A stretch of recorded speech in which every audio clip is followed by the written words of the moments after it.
Hello, my name is Anthony, and I'm currently a freshman studying computer science at Stanford University. In this lesson video, I will discuss what I did in high school pertaining to computer science and engineering, even though the main extracurricular I focused on was music. And although CS wasn't my main thing, I was still able to get into many top-tier universities, such as Berkeley and Stanford, to study computer science. Now, overall, what I hope you take from this lesson video is that even if you want to study something in college different from what you are doing in high school, it's not crucial for you to put all your eggs in one basket or commit everything to that one thing you want to study. However, it is still important to show colleges that you are interested in what you are planning on doing. I just believe that it is more important to show colleges that you are truly passionate about one thing and that you're able to succeed in this one thing, even if it's not what you're studying. Obviously, my main activity in high school was music, and music was ultimately the main thing that got me into these top tier universities. However, I knew that I wanted to study something in college different than music. This was because I kind of knew that music and being a musician in this current world would be a very tough time, especially as a saxophonist, and wouldn't make much money. And both my parents were software engineers, so it kind of made sense for me to go into engineering, so I decided to study computer science. Now, my first exposure to computer science, or my first main activity pertaining to computer science in high school, was during my sophomore year when I self-studied the AP Computer Science exam. Now, at my high school, sophomores were offered to take either AP Computer Science or AP European History. And because I was taking band, I was not able to take both those classes in the same year, but at the same time, I also wanted to take as many APs as I could, so I decided to take AP European History at school and self-study AP Computer Science on my own and take the exam, because I believe that AP European History would have been harder to self-study. And this ended up being okay because I got 5s in both exams. I was able to successfully self-study for the AP Computer Science exam. But in retrospect, I really regret this decision, and I wish I took AP Computer Science at school and not take AP Euro, because I felt like I had a lot of flaws or a lot of holes in my fundamental understanding of computer science at the AP level, because when I was self-studying, I really just self-studied the basic surface level stuff on the AP curriculum that I needed to know in order to score a 5. But I didn't really dive too much in depth in any topic or really gain too much experience coding.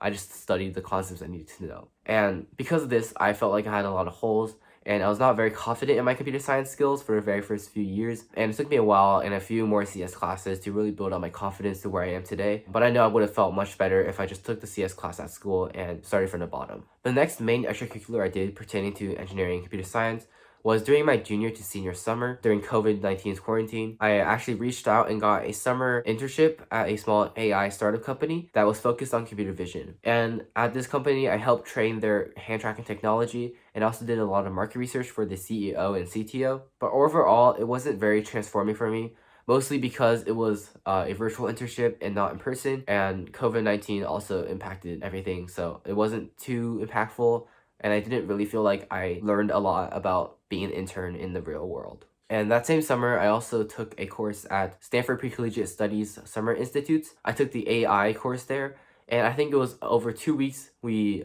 in 3 hours every day, in a class of 10 people, we coded on Google Colabs libraries with Python to create our own machine learning programs, our machine learning algorithms, such as some of these being such as k-nearest neighbor or decision trees. And after that program, I got a certificate basically saying what I did in that course and what I learned. And after that, in my senior year, the next thing I did was I took 3 courses at Stanford Online High School.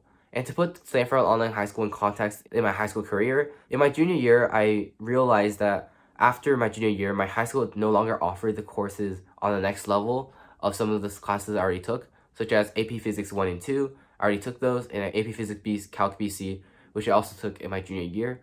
So I decided to apply to Stanford Online High School for my senior year to take the next level courses from those classes at Stanford Online High School because my school didn't offer it. So I applied and ended up getting in. So I took 3 classes at Stanford Online High School my senior year. Those 3 classes being multivariable integral and differential calculus, AP Physics C, mechanics, and electricity and magnetism, and finally, data structures and algorithms in Java. Now, all 3 of these are STEM classes, obviously, and I believe it really showed colleges that I was super dedicated to engineering and STEM, that so much so that I was able to apply to another high school, private online high school, and go there and take these 3 advanced university level courses because my school wouldn't offer it. Data structures and algorithms was easily the most meaningful CS experience for me in high school. And I really believe that this class was what really prepared me for computer science in college and really showed colleges that I'm actually truly dedicated to computer science and I actually know quite a bit of computer science. And lastly, one more thing I did in high school pertaining to engineering and not really computer science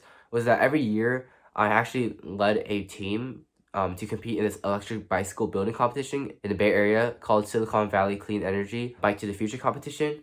And each year, me and 5 of my friends that I led, I was the team captain, we would get together and with a $1,000 stipend that the program provided for us, we built an electric bicycle from scratch, starting in like January through May.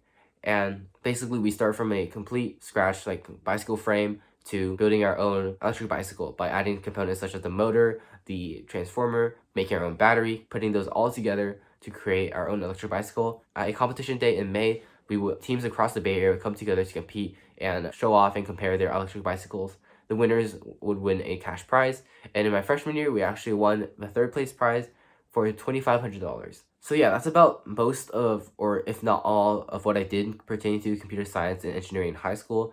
As you can see, it was definitely not as much as what I did with music. With music, I spent a lot more time. I dived a lot deeper in my music passions and I started a lot more groups. I spent a lot more time, put a lot more effort into it. But at the same time, I believe that I still did a lot with CS, even though I didn't focus on it as much. So yeah, although I focused mainly on my music extracurriculars, I still pursued rigorous computer science classes and extracurriculars. So I hope this shows you that it's much more important to focus and develop what you are the most passionate about, for me, which is music, but it's also important to pursue and explore what else you're interested in and what you hope to study in college. And for me, that was computer science. So I hope this video helped you out. It helped you guide you on your journey to what you want to study and what you want to do in college. And if you have any questions, feel free to reach out or schedule a lesson with me on my tutor page. I hope you enjoyed this video. Good luck on your journey.